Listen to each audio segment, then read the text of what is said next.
Alright guys, so today we're going to do what's called u substitution, and this is just another type of integral, and essentially this is going to be an integral that's going to be an integral of something that had chain rule, like going the opposite way of chain rule. So far if we have something like this first integral of sine x dx, we know how to do that. It's simple. You know, the integral of sine we learned was negative cosine of x plus c. But when we get, and we can check our answer, right? We can go backwards. So we could say, okay, the derivative of negative cosine of x plus c.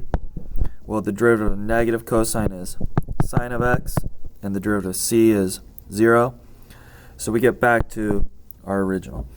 And so that's just kind of checking our answer. But when we get to something like the integral of sine of 2x squared, we can't, now there's this extra, it's called a composite function. So there's something, instead of sine x, there's something else there. And so we can no longer just say that this is negative cosine of 2x squared plus c. That's not going to work. And the reason for that is if we take the derivative of that, well, there'll be a chain rule. And just really quickly, if we did the derivative, and you can do it the Roberts method way that we learned with the a and the b, or you can just remember back to the first time I taught you guys chain rule.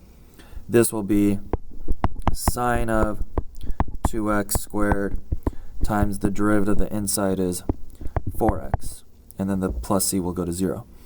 So if you notice, that's not what we get there. There's this extra 4x term, which is why this negative cosine x of 2x squared plus c, it doesn't work. And we're going to have to solve this using what we're going to call u substitution. And so that's just a little intro video to why we use u substitution. I'm going to split this into a second video of how to do u substitution, and then a third video with some notes, or some examples, sorry. So there's the first video.